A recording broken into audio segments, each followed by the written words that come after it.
पढ़ लिया। मैं समझता हूँ ये आपकी नहीं हमारी तौहीन है। कहते हैं एक जगह मैं गया था तो अनाउंसर था, वो सांस्कृतिक कार्यक्रम था, लेकिन बड़ी ही असरदार बातचीत।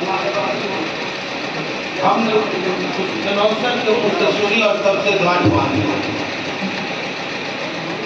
मजाक मजाक में उसने कहा कि जो मंच पर बैठे हुए हैं वो कलाकार, और जो जमीन पर बैठे हुए वो जमींदार। तो लाल बाबू जी ने हमको जमींदार से कलाकार बनाया। साथियों मित्रों, जिन मित्रों के मन में संदेह हो कि लवली आनंद जीतेगी या आनंद मोहन जीतेंगे, कार्यकर्ताओं का क्या होगा, उन्हें मैं बताऊं कि जूता सिलाई से चन्नी फाट कर करके यहाँ तक पहुंचे। हमसे बड़ा कार्यकर्ता जो कोई हो हमसे कम परसेंट है। अभी भी 68 साल की उम्र। कार्यकर्ताओं के सवाल पर, किसी जात के सवाल पर नहीं, बिरादरी के सवाल पर नहीं, कार्यकर्ताओं के सवाल पर लवली आनंद जेडीयू के हमारे मित्र बैठे हुए हैं, लेकिन इस चीज तक से टकराने का काम किया। और वो बगल के बदनाहा के राम बहादुर सिंह कुशवाहा थे, कोई बाबू साहब नहीं थे, कोई संजय नहीं। और उन्होंने कहा कि अपने कार्यकर्ता को छोड़ के मैं असेंबली जाना मुझे मंजूर नहीं है। बाल की जीती हुई सीट को ठोकर मार दी। एक एमएलए बनने के लिए, एक एमपी और एमएलसी बनने के लिए कौन कौन से पापड़ बेलने पड़ते हैं मंच पर बैठे लोग और हम मेरे जैसा लोग जानता है। लेकिन एक मिनट में एक फैसला लिया और बाढ़ की जीती हुई सीट को इन्होंने तिलांजलि दे दी। इसके कार्यकर्ताओं अपने मन से संशय को समाप्त कर दीजिएगा। हम जीतेंगे, आप हमारे बराबर नहीं होंगे, हमारे स्तर पर होंगे। रही बात कि यहाँ कहा गया 5 दल के लोग, मैं देख कर रहा था, जानबूझ करके भी देख कर रहा था। कुछ दिन एडवांस चला गया रीगा, और रीगा एडवांस जाने के बाद वो भाषण का कार्यक्रम हो गया। जो एक कार्यशाला में जो स्वरूप किए जाते हैं समन्वय का, मीटिंग का, आगे की स्ट्रेटजी का, वो नहीं हो पाया। मेरे मन में था कि जब देर करेंगे तो आप सब तब तक मुकाम पर आ जाएंगे, फैसले पर आ जाएंगे, और हम लोग जाएंगे तो आप सुनाएंगे हमको कैसे चलना है। साथियों मित्रों, ये एक बात से हम पवन के इस बात से, अभी मेरे हैं छोटे भाई हैं, उनकी एक बात से इत्तेफाक नहीं रखता। अब तक हम इसलिए नहीं आए कि समन्वय की बैठक नहीं हुई। जैसे ही गठबंधन में फैसला हो गया, मोदी जी, नीतीश जी, बाकी के दल के लोगों ने फैसला कर दिया, कोई हिम्मत हमको नहीं देखना है, आगे बढ़ जाना है। कभी लड़ाई होगी सफल, एक जानदार, एक शानदार लड़ाई की सफलता इसी बात पर निर्भर करती है। उसके बाद हमको कुछ नहीं देना। हम यहाँ आए, अब आप बताइए कि हमें संकेत मिल गया घोषणा के 10 दिन पहले। पहले बताया गया कि आपको औरंगाबाद जाना है, बीजेपी ने वो सीट सरेंडर कर, क्योंकि जो सर्वे आया, सर्वे रिपोर्ट में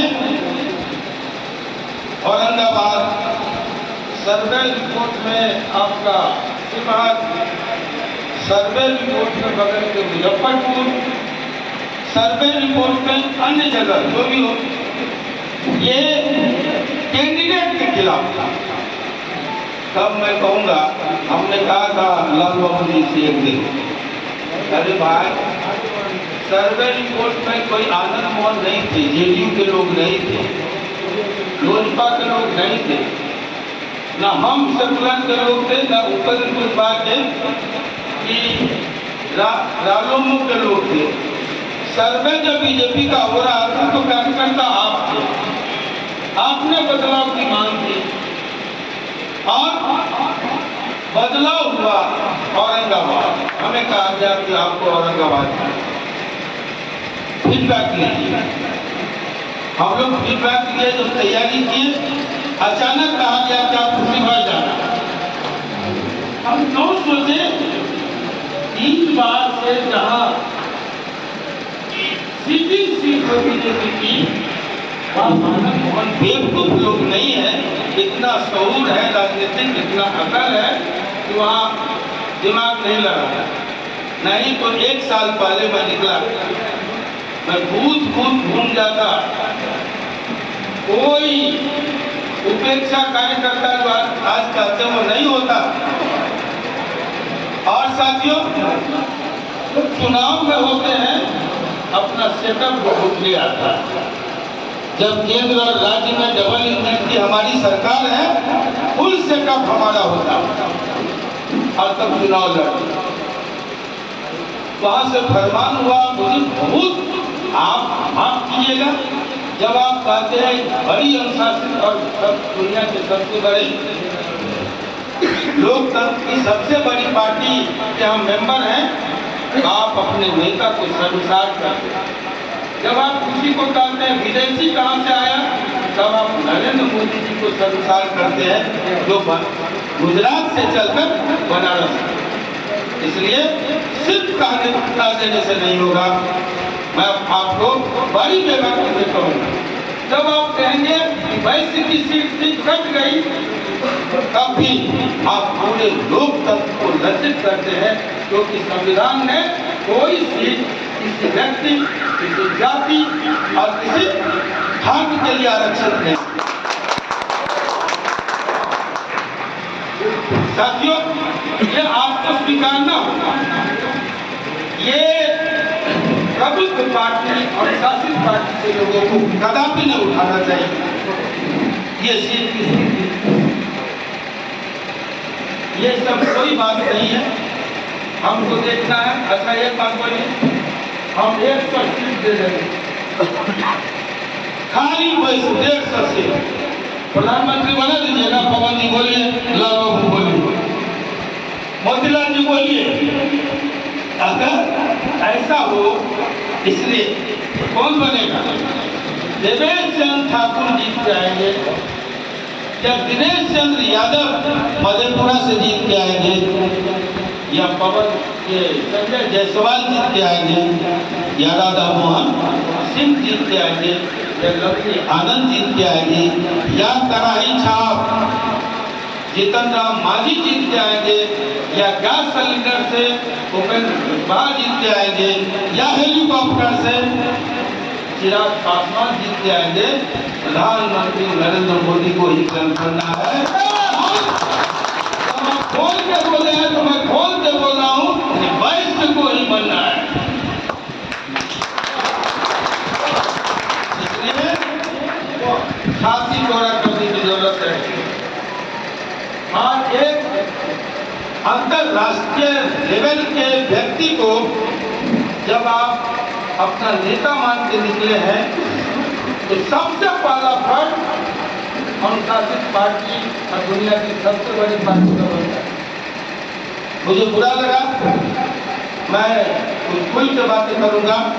कल रीगा में परसों मंच का संचालन कर रहे थे बीजेपी के लोग, मंच की अध्यक्षता कर रहे थे बीजेपी के जिलाध्यक्ष और मंडल अध्यक्ष मोतीलाल जी ने कहा कि 6 मंडल अध्यक्ष मंच से उतर के चले गए। क्यों चले गए? ये आपके अनुशासन की परिणत हो पैमाना। क्यों चले गए?